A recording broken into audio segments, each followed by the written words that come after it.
TFC news Telangana రాజకీయాల్లో కేసీఆర్ తర్వాత ఆ స్థాయి ఫైర్ బ్రాండ్ నాయకుడు ఎవరు అంటే ముందుగా అందరికీ గుర్తొచ్చే నాయకుడు రేవంత్ రెడ్డి.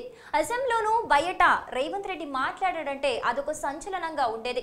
ఇక ఇటీవల తెలంగాణ అసెంబ్లీ ఎన్నికల్లోనూ రేవంత్ రెడ్డి తరచూ వార్తల్లో నిలిచారు. టీడీపీ నుంచి కాంగ్రెస్ లోకి వచ్చిన ఆయన కొద్ది కాలంలో అధిష్టానం దృష్టిలో పడ్డారు. సీనియర్లను కాదని టీపీసీసీ వర్కింగ్ ప్రెసిడెంట్ గా నియమితులయ్యారు. అప్పటి నుంచి ఆయన జోరు మరింత పెరిగిందనే చెప్పాలి.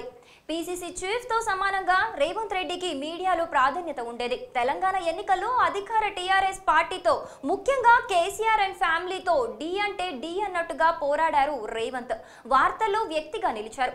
అయితే కొడంగల్ అభ్యర్థిగా పోటీ చేసిన ఆయన టీఆర్ఎస్ అభ్యర్థి పట్నం నరేందర్ రెడ్డి చేతిలో ఓడిపోయారు. దీంతో ఆయన సైలెంట్ అయిపోయారు.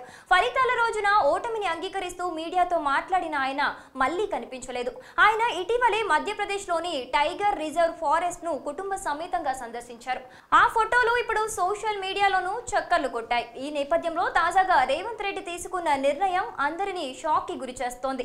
ఇక మీదట కొన్నాళ్ల పాటు మీడియాతో మాట్లాడకూడదని రేవంత్ డిసైడ్ అయ్యారు. 2 సంవత్సరాల పాటు మీడియాతో మాట్లాడనని రేవంత్ చెప్పేశారనే టాక్ మీడియా వర్గాల్లో వినిపిస్తోంది. ఇన్నాళ్ళు మీకోసం మీతో ఉన్నాను, ఇప్పుడు నా కోసం మీకు 2 సంవత్సరాల పాటు దూరంగా ఉంటాను అని తనను సంప్రదించిన మీడియా ప్రతినిధులతో రేవంత్ చెప్పారనే వార్తలు వస్తున్నాయి.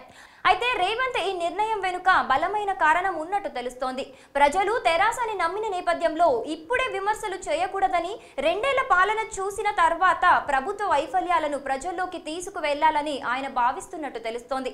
అంతేకాక ఈలోపు ముఖ్య పదవి మార్పు కూడా జరిగితే ఆ తర్వాత పరిణామాలను బట్టి స్పందించాలని రేవంత్ ఆలోచనగా చెబుతున్నారు.